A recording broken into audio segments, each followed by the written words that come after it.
Hello viewers, আসসালামু আলাইকুম। কেমন আছেন আপনারা? আশা করি সবাই ভালোই আছেন। চলে আসলাম সৈয়দপুর রেলওয়ে হাসপাতালের সামনে একটি ছোট্ট গির্জাঘর। এই আধুনিক যুগে এখনও এই গির্জাঘর সেই পুরনো ব্রিটিশ আমলের তৈরিকৃত এই গির্জাঘর এখনও আছে।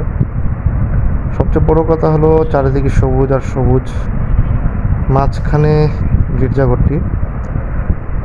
তো সবচেয়ে বেশি সুন্দর লাগে যে চারিদিকে সবুজের মাঝে যে গির্জাঘরটা তৈরি করেছেন, ব্রিটিশদের কারুকার্য অনেক সুন্দর ছিল।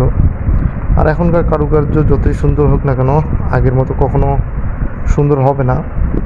তাদের তৈরিকৃত হয়তোবা অনেক যুদ্ধের আগে হবে হয়তোবা এই নির্মিত এই গির্জাঘর।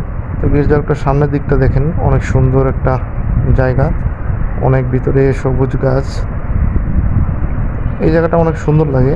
আপনারা মনে হয় যদি কখনো কোনো সময় আসে দেখবেন, এই জায়গাটা অনেক সুন্দর, বেশ বড় এরিয়াটা অনেক সুন্দর।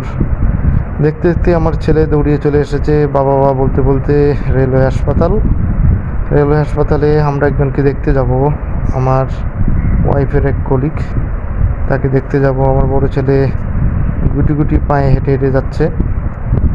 তো আমরা কিছুক্ষণের মধ্যে আমরা সেই জায়গায় চলে যাব, রেলওয়ে হাসপাতাল, যে হাসপাতালে তাকে রাখা হয়েছে। তো জায়গাটা খুব সুন্দর, চারিদিকে সবুজ আর সবুজ। এই যে রেলওয়ে হাসপাতালটা অনেক সুন্দর, অনেক ধরনের গাছপালা তৈরি। এই গাছপালাগুলো বেশ ভালো লাগে। আসলে গাছপ্রিয় মানুষ আমি, গাছ আমার অনেক পছন্দ হয়। আর গাছকে এত বেশি ভালো লাগে যে এই কারণে গাছের প্রকৃতি বেশি বেশি আমি ফুটেজ রাখি। আর আপনারা যদি আমার ভিডিওগুলো দেখে থাকেন, তো আগের ভিডিওগুলো দেখবেন, সবসময় গাছ নিয়ে আমার এই ধরনের ভিডিও তৈরি করে থাকি। গাছ বেশি ভালো লাগে, প্রাকৃতিক দৃশ্য। অনেক মানুষ আছে যে হ্যাঁ গাছ পরিবেশ দেখতে চায়, তো আমি এভাবেই তুলে ধরি। যদি আপনাদের এই ভিডিওগুলো আমার ভালো লাগে থাকে, লাইক কমেন্ট শেয়ার করবেন, বন্ধুদের সাথে শেয়ার করবেন বেশি বেশি।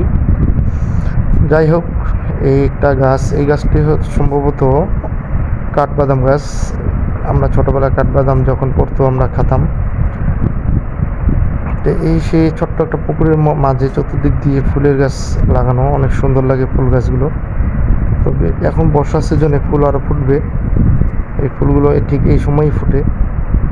তো এই জায়গাটা অনেক সুন্দর। এটা হলো হাসপাতালের ভিতরে এক প্রান্তে আমি গ্রিলের জানালা দিয়ে ভিডিও করতেছিলাম। তো এই জায়গাটা অনেক সুন্দর।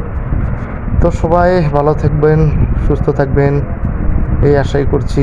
আবার আমরা চলে যাচ্ছি বাবা ছেলে মিলে। তো যদি আমাদের ভিডিওটা ভালো লেগে থাকে, অবশ্যই লাইক কমেন্ট করবেন এবং ভিডিওগুলো আমার সবসময় শেষ পর্যন্ত দেখার চেষ্টা করবেন।